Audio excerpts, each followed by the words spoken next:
All right, thank you very much. A short break. We were just saying these armchairs feel a bit too comfortable, actually, for what we aim to do. So I think we would have been a little bit more front-footed, but hey, we'll take it on a Friday afternoon. Productivity opportunity. Hey, so just to summarize, on the framework, we've talked today about the refreshed purpose. We've talked about our strategic goal. We've talked about 3 areas of focus. On those areas with the biggest opportunity for reward. We talked about excel in those areas, of demand creation, and we've talked about accelerate capabilities, underpinned by a continued commitment on sustainability, but strongly focused, and then of course, dialing up the performance edge in a winning culture. We've talked about behaviors that are actually a new phenomenon in the company, and that we aim to dial up through a comprehensive program. Fernando, embedded it in the financial algorithm, gave you an update on the current programs and so forth. We look forward now to have a bit of a dialogue and answer any questions that you may have. That's not just for the people here in the room, so also anyone online, please make sure that you submit your question, and it will come through via Gemma Spalton, Head of Investor Relations, and she will coordinate the questions. If there is a very difficult question, then we will give it to one of the ULE members here in the front row. But you can also ask, by the way, one of the ULE members directly. No problem with that at all. All right, I suggest we get going. And if there's a question from within the room, the microphones will be given to you. Yep, here in the front.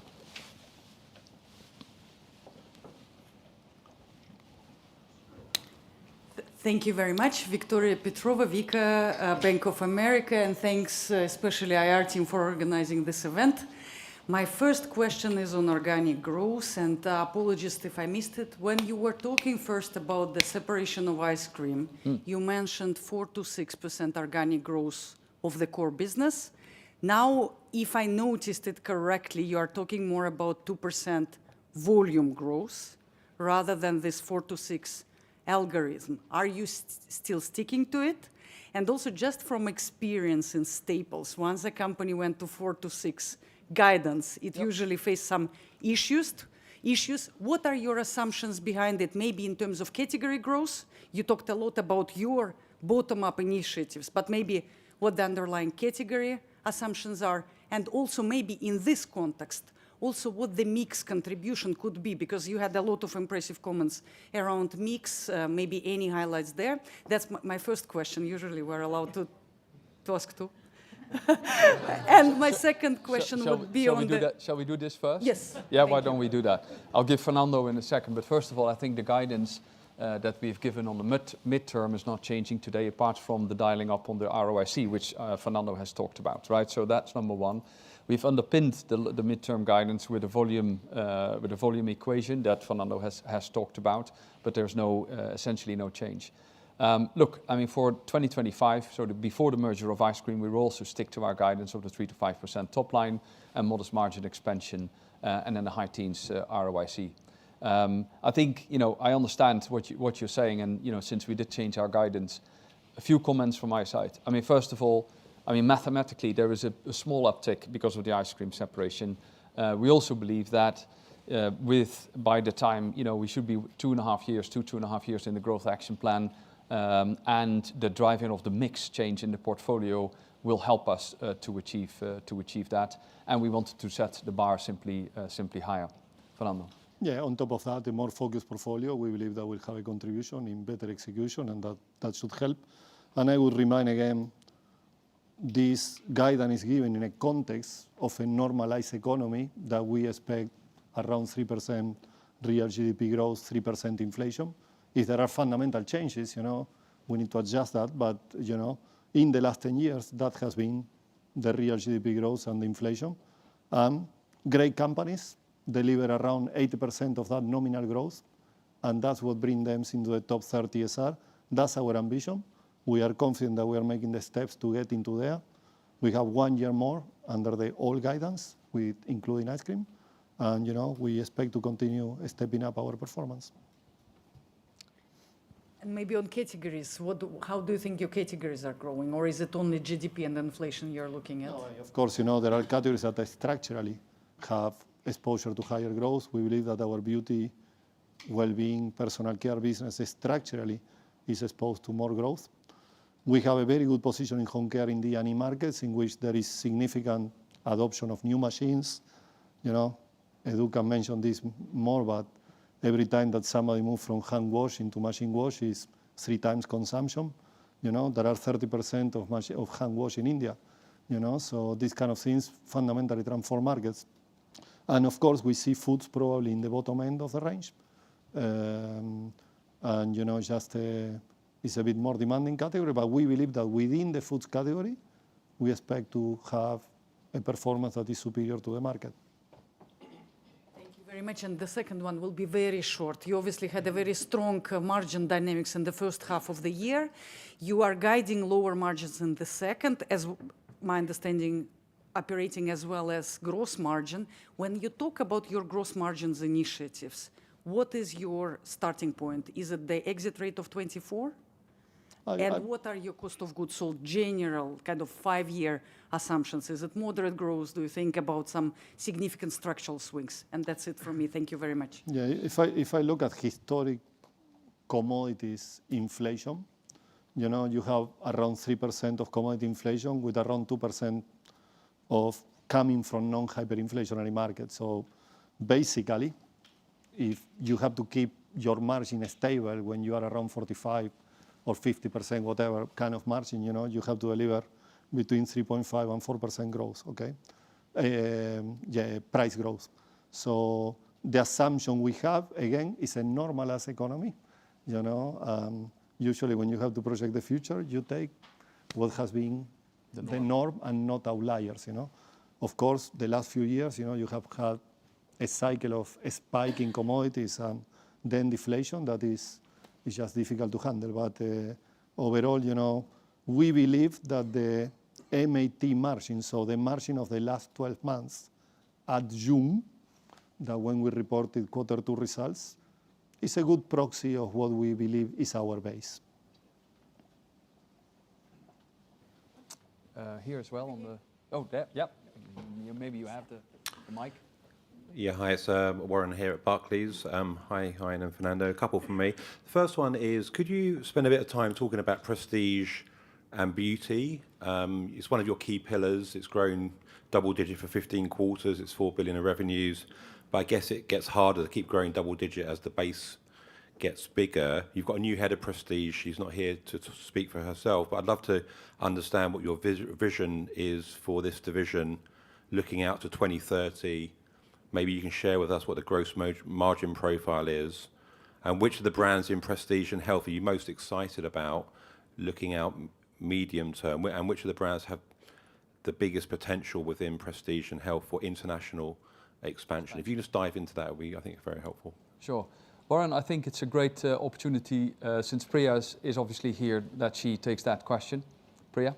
Yeah, thank you so much, Warren, for the question. For us, firstly, I just want to start with saying we are challengers in prestige beauty. Yeah, okay, I can do that. We are challengers in prestige beauty, and that gives us an interesting headroom for growth. We've identified our power brands, which we've called out, and you would have seen in Hein and Fernando's presentation, the power brands, which include our prestige power brands. Today, 60% of our revenue, as we mentioned, is, and Hein mentioned that, is in the US, and 40% is outside the US. We still have significant headroom for international expansion as a challenger into prestige beauty, and we're going to be selective in where we expand outside of prestige outside of the US. But we have huge headroom even today in the US, and that's probably the biggest part of our growth opportunity for prestige. Maybe add a few words to that, Warren, on internationalization. So, as I said, 40% of the prestige beauty business is international, 60% is US. On well-being, that's 10% international, 90% US. Well-being, 3 main brands, Nutrafol, Liquid IV, and Olly. And Liquid IV is something that we are rolling out to 7 other markets at the moment. But I do want to be a bit careful, because Liquid IV is a habit change for many people outside of the US. So it will probably have a bit of a longer burn, but we are pushing it. Nutrafol and Olly, basically very strong brands both, would have regulatory limitations to the extent that you can internationalize, and we are working through that because Nutrafol in itself is an incredible growth vehicle, and we believe there is a lot of international expansion opportunity, but we do need to overcome some of the boundaries. So prestige beauty is easier in that sense, and as I said already, Europe and premiumizing Europe, selective expansion to China, and being at the forefront and early on in India, I would say are the three opportunities. Which brands do we like? We like all of them, calling out Dermalogica, calling out K18 for sure, and Paula's Choice. I mean, hey, and Hourglass, in which we actually, Hourglass, you can, I would encourage you for your spouse or yourself to, to buy that here at Claridge's or at Harrods before Christmas. It's wonderful, and there's scarcity, and I'm sure you want to be early. It's not cheap.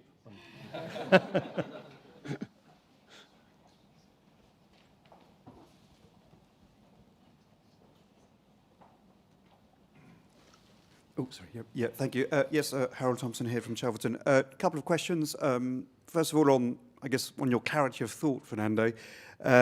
You've labelled about 100 of your markets into the one Unilever pocket to be, managed in a more simple way. I don't know how to say that.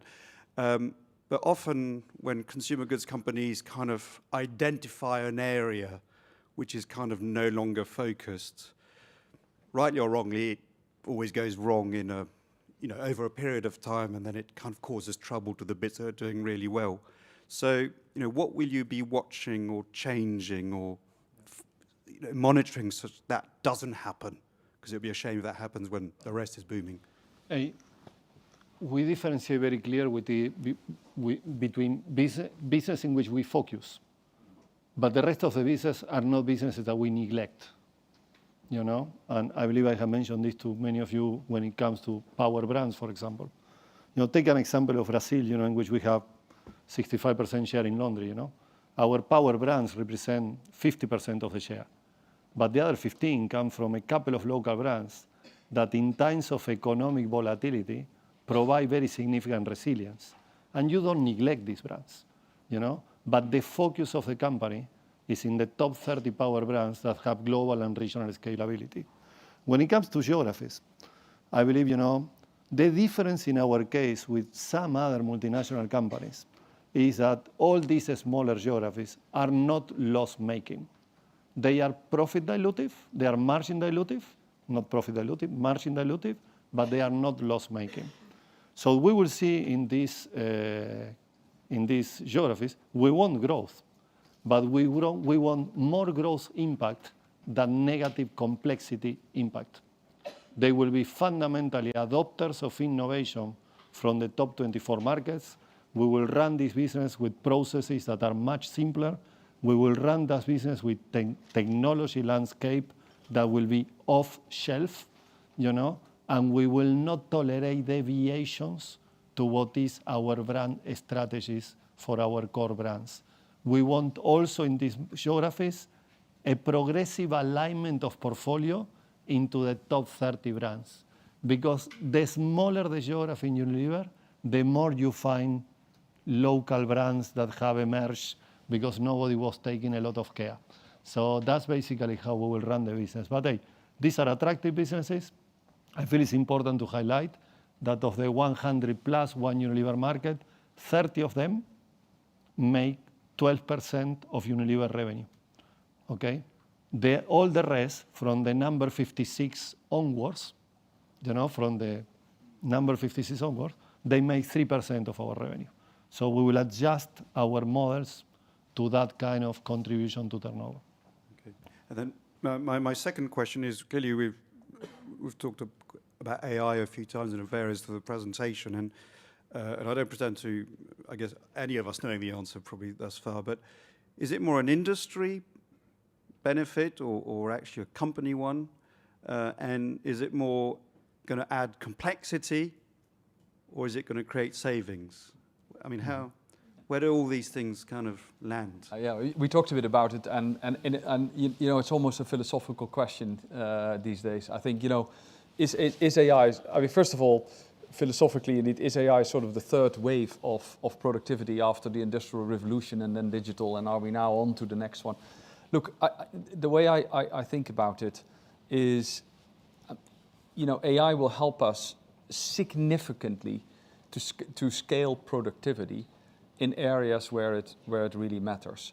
Is AI going to be the big cost-saving initiative in itself in the short term? I don't think so, for two reasons. One, you do need the investment, and secondly, it will change people's roles more so than that it eliminates, a whole bunch of costs in the short term. But the environment is also asking for AI, because otherwise you will not have that license to compete. When we talked about social first, for example, content generation, we have a lot more content to deliver for social channels than what we've done in traditional channels. So you need that AI capability to effectively compete. And I think that companies like ours, where you can actually make bigger bets and where you can dial that up, where you can make that investment, where you have the expertise in-house, I believe we're well positioned to benefit from AI, probably more so than some of our smaller scale competitors. That said, in this digital environment, will there be digitally native companies quickly coming to? Yes, there will be. We will always have that, and we watch that closely. But I think on AI, we're actually well positioned. But I think what the message that we've given today is, it's a clear agenda. We're making 3 types of investments on the demand creation side: on marketing, customer connectivity, and R&D cycle time improvement. And we're making 3 investments on the cost side. And I think if we limit ourselves for now to that, be laser focused on it, I think it can give that opportunity for us to make our algorithm that we talked about. But once again, it is not a cost saving a la productivity. I don't think so. Let me give another additional angle that I believe is interesting. For example, for a company of our geographical presence, AI in marketing provides a unique opportunity for a consistent and coherent management of our brands in international markets in a way that before it was very difficult to do. So that's clearly, a simplification, but it also should be a way of doing better marketing in our smaller geographies. We're here in the front. Yep, here it is. Yep. Thank you. It's Guillaume Delmas from UBS. 2 questions. The first one on premiumization in Europe and North America. Could you provide us with the percentage of your sales roughly today that are from premium products in those 2 regions? Where do you see that percentage going by 2030?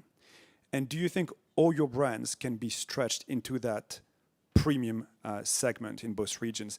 And I guess to follow up on the question from Warren, do you have critical mass today in prestige outside of the US?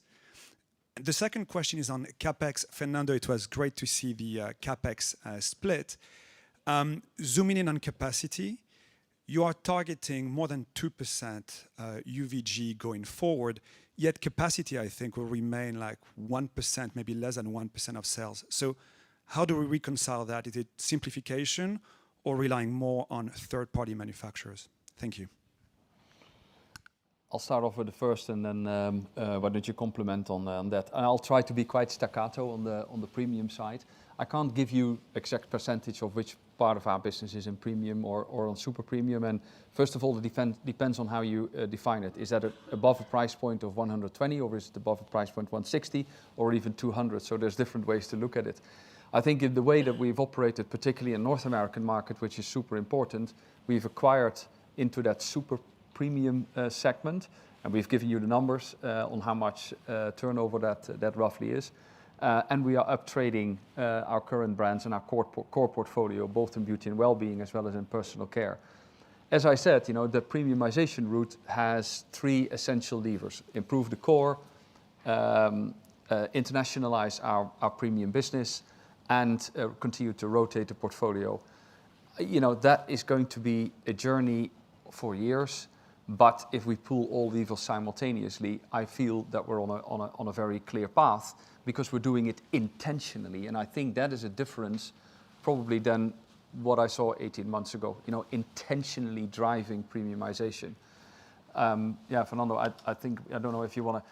Oh, yeah, what you asked about prestige, if we have scale outside of Europe, I don't think so. I mean, we have an opportunity, and where we do it, we just talked about Hourglass, and I joked to Warren, but the reality is, when we internationalize, it looks good. We know where to go. We're doing it judiciously, selectively, and we're doing it with conviction, but I wouldn't claim that we have critical mass in beauty or prestige outside of North America. This being said, the relevance in prestige is brand scale more than category scale, and we are absolutely focused in selective brands expansion. We will not put our 17 brands of prestige and well-being in all markets.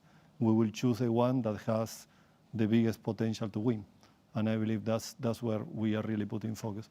Regarding capex, I don't believe that, I have not said that we will invest only 1% of our capex in capacity, and I know you like modeling, so I will give you some numbers.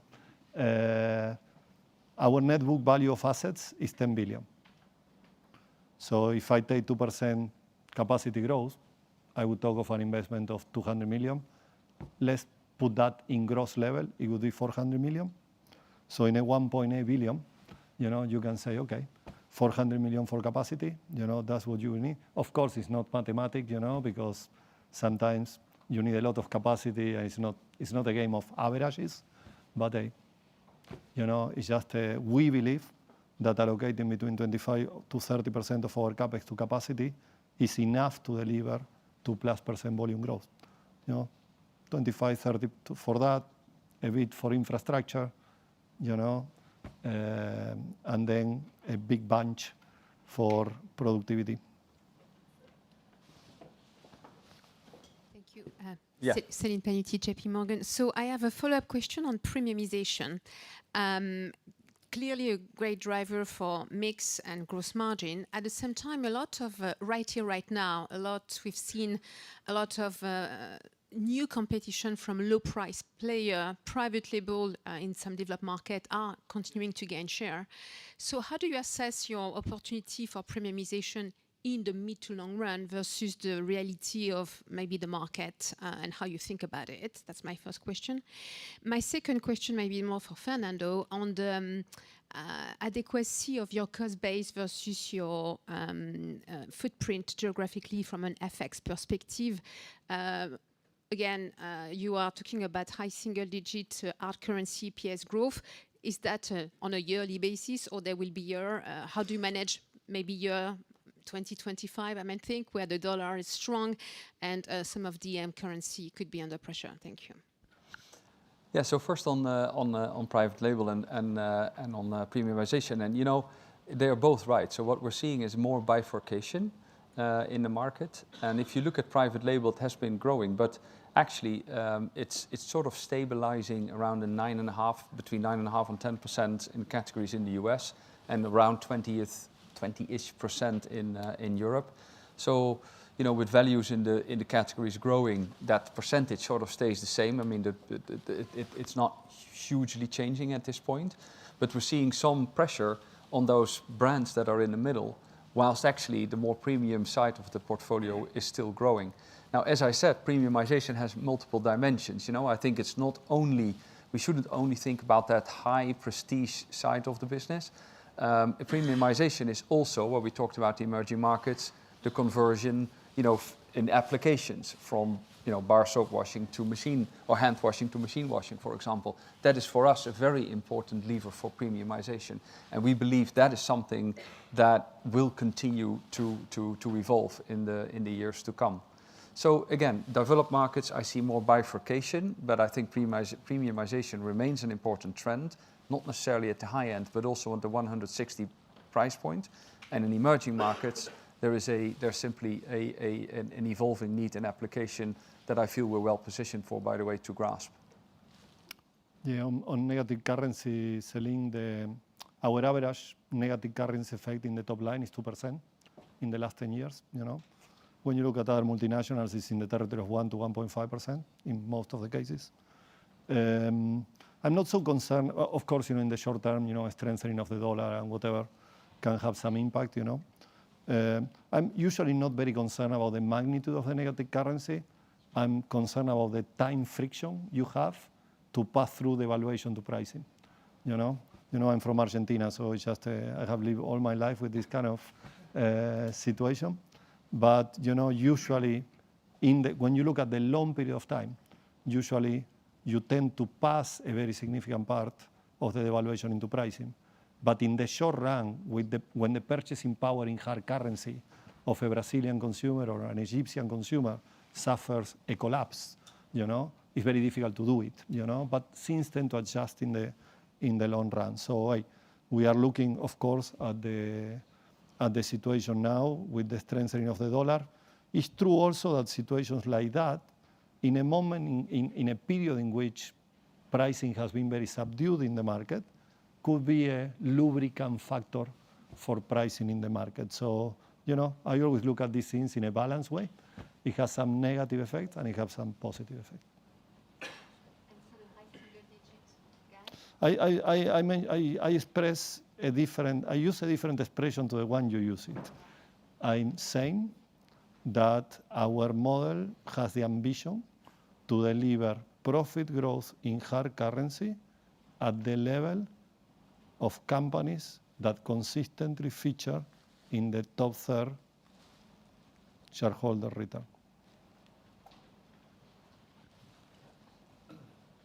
Hi, it's David Hayes from Jefferies.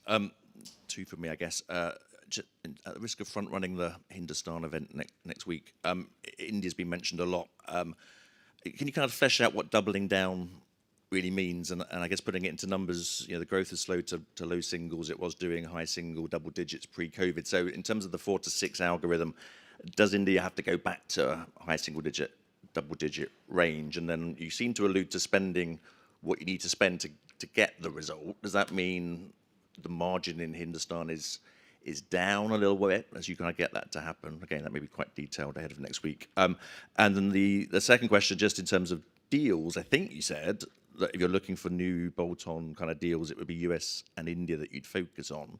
Why those two markets? What's missing, or what do they bring that means that you're saying to your team, look at India and US and forget everywhere else? Thank you. Thanks a lot. I mean, let's also make sure that Rohit gets the... where's the mic? Yeah, all right, great. So before Rohit goes, on India, I mean, over time we do expect India to return to growth rates that are higher than what we've seen in the recent past. As I said, the development there, it's not a straight line, and we cannot expect that. So we are focusing at this point when growth is a bit more sluggish in the market, we focus on solidifying our shares, and that's exactly what we're doing. So we're competitive. And we're preparing, obviously, for bigger and better. When it comes to doubling down, and I think Fernando used his words to it, which were a bit more outspoken than mine, and that's how we are. It's the Argentinian versus the European here. But no, look, I think we're thinking about it exactly the same. All our business groups have India as a primary focus. That means that we would prioritize top-line growth and share over, immediate profit delivery.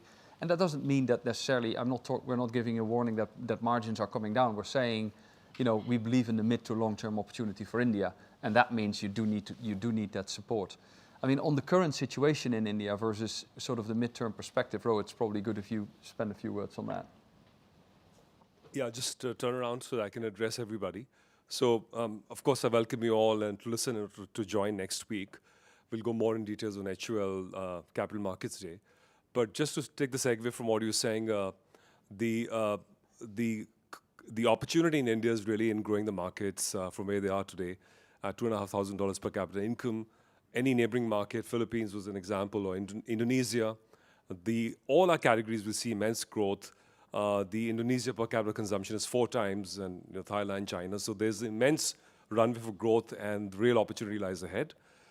Looking back, we've been growing over the last 10 years. You mentioned close to almost 8% CAGR, roughly balanced between price and volume.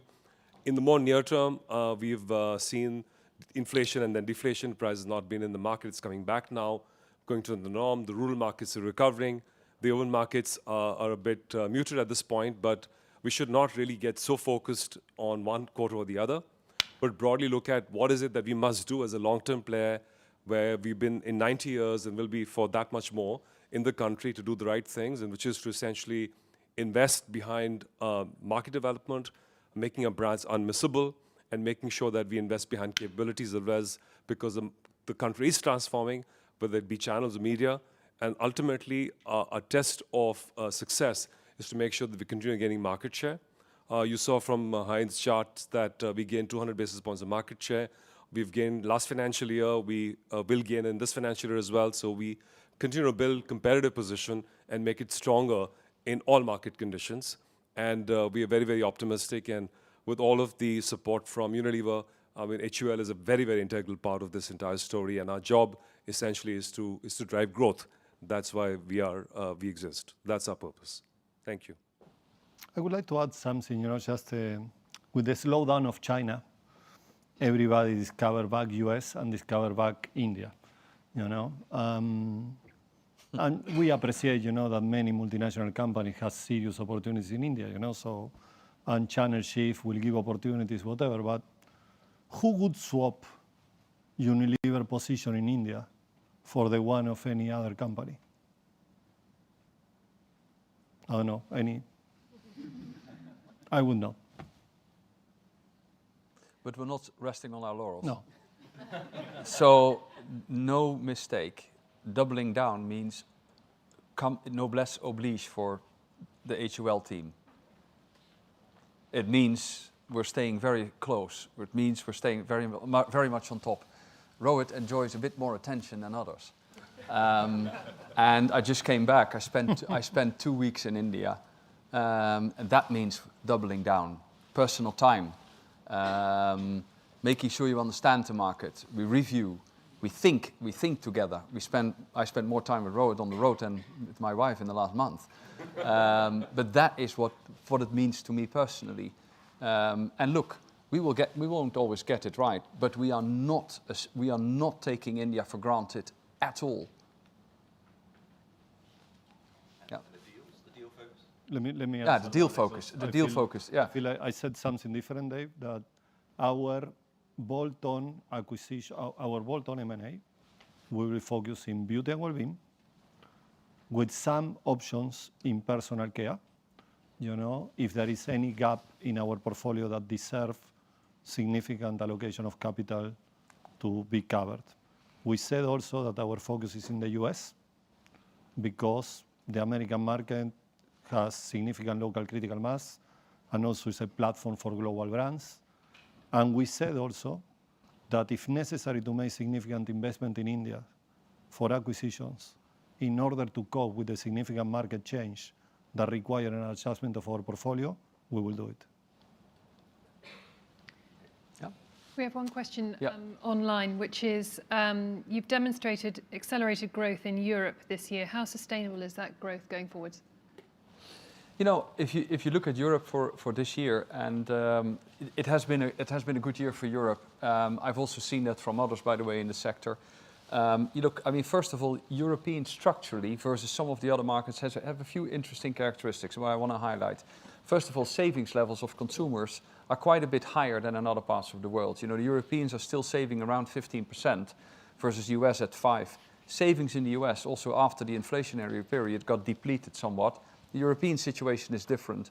So is the European economy at this moment is showing actually, despite all talks about the European Union, quite some resilience. That's helping us. But it also showed in Europe, and I think Fernando and I both talked about it, you do need to come with something that the European consumer really appreciates. We need to make markets. Think of the innovation that Edu talked about. Think of the bonbons that we've just introduced in Magnum. And I'm sure you like them, but the cost is slightly higher than some of the other ice creams that we're doing. And I feel that when we create needs, brighten every day, I think that's where we see Europeans actually responding very, very quickly. So that idea of premiumizing and going into other channels than the classic retail only, and expanding in Europe, I see that as a good opportunity. But in high single digit every year in Europe, no, that won't happen.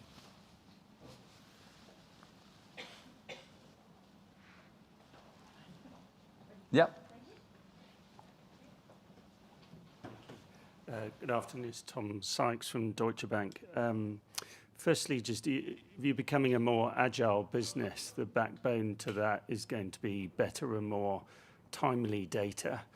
And I think you've taken on and obviously have shifted your entire business to the cloud in a way in which no one else has done and is quite unprecedented. So could you maybe speak about the advantages that that gives you versus others, please?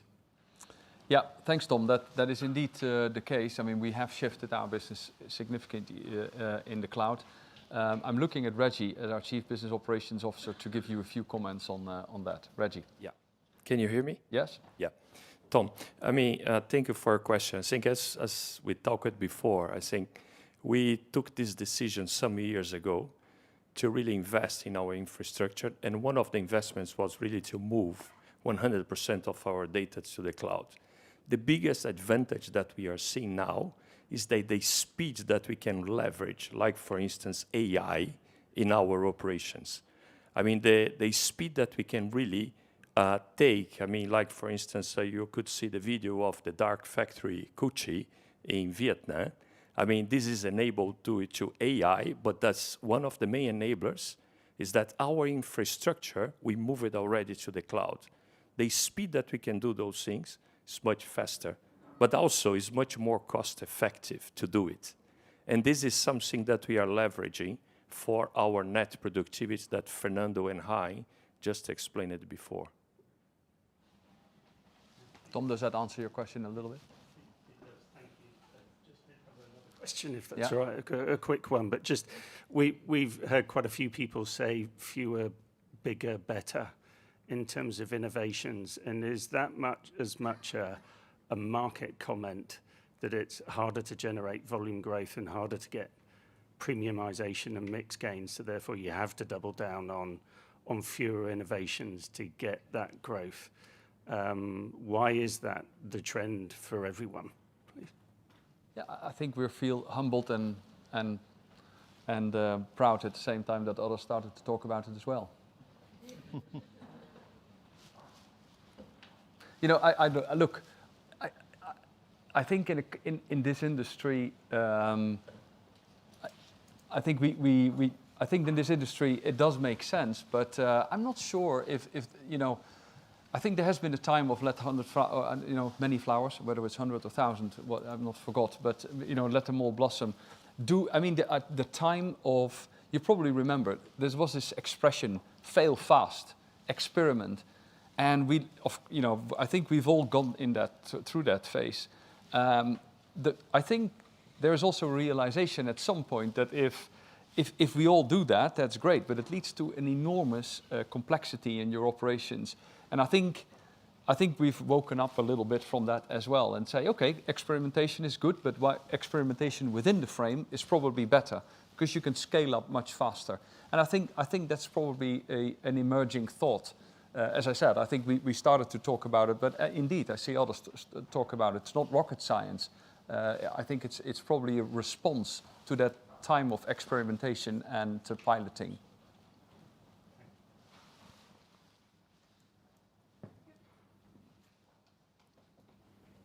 Thank you. Olivier Nicolai from Goldman Sachs. Got just two questions since it's nearly 5 o'clock. First of all, how much of your US sales are actually produced in the US in the context of obviously potential tariff, which could affect countries like Mexico? Would you seek to move back some production in the US, and could we see a bit of a change in your capex chart from earlier? And just going back to premiumization, considering the current consumer environment, how much room do you see for premiumizing some brands outside of your beauty and well-being division? So without necessarily going through all the brands, but if I think about Dove, for instance, should we assume that, Dove obviously has premiumized, but can we think about a 20 pounds Dove product at some point, or 25? Thanks for the questions. I think it's a great opportunity. First, good question on Mexico and on the United States. So Reggie first, and then after that, Nuria Hernandez will answer the question on the stretchability and the premiumization opportunity on Dove. Most of what we sell in the US, we produce in the US.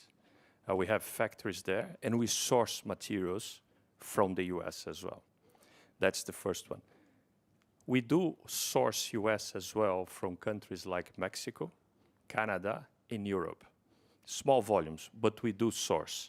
But we have developed the networks on such a way that I have flexibility. If we have tariffs in the future, we can change those things very quickly. And yes, we are investing in the US. Just 3 weeks ago, we just started production of a brand new factory in Jefferson City, Missouri, that we are producing liquid IV.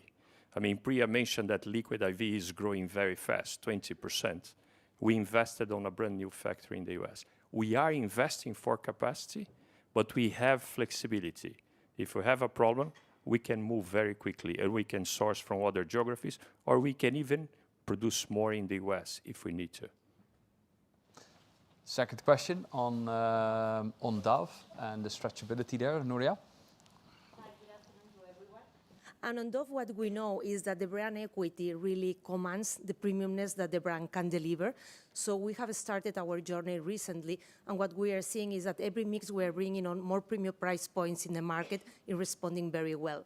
But also what we are seeing is Dove being a brand very much on the personal care parts, and personal care evolving towards beauty is creating that opportunity. So all the synergies that we have by being a brand that is present already in beauty through hair, through care, but also being able to elevate the personal care traditional categories towards the beauty credentials is creating that space for Dove. Thank you.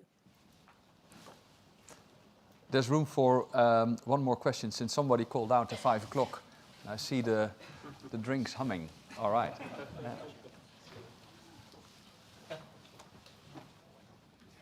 Hi, Victor Ma from TD Cowen. Thanks for the question. This will be very quick. So on that slide for the minus 74 bip share decline and expecting that to improve sequentially, are both of those things excluding ice cream or including ice cream? And does it change at all if you take ice cream out of the picture?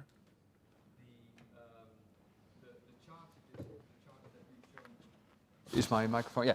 The charts that you've shown for the development so far are all including ice cream. But I should say the measured turnover-weighted market shares excludes the out-of-home portion of ice cream, which is about half of the business. Okay. But the in-home consumption is in there. How are shares developing on ice cream in itself? The ice cream shares are actually developing well. And the latest readings confirm the overall picture of the company. So I'd like to leave it there, but ice cream competitiveness and operational performance, as Fernando has talked about, have improved considerably this year. Okay, and then just to follow up, what categories or markets are driving that sequential improvement that you're expecting to see? If you can offer any color, that'd be great. Sequential improvement in share? Yes. So we're a bit careful to go in category by category, but I would say, in general, we see bigger improvements in competitiveness in home care, in ice cream, in nutrition, in personal care as well. And I expect towards 2025, as I said, on a full year basis, to get back to stability or positive territory. But the latest readings confirm that in the second half of this year, which we had committed to do, that we see an improvement in competitiveness. So we're happy with that. But we have more work to do on our core. Good steps made, but we're fully on to get to more and better.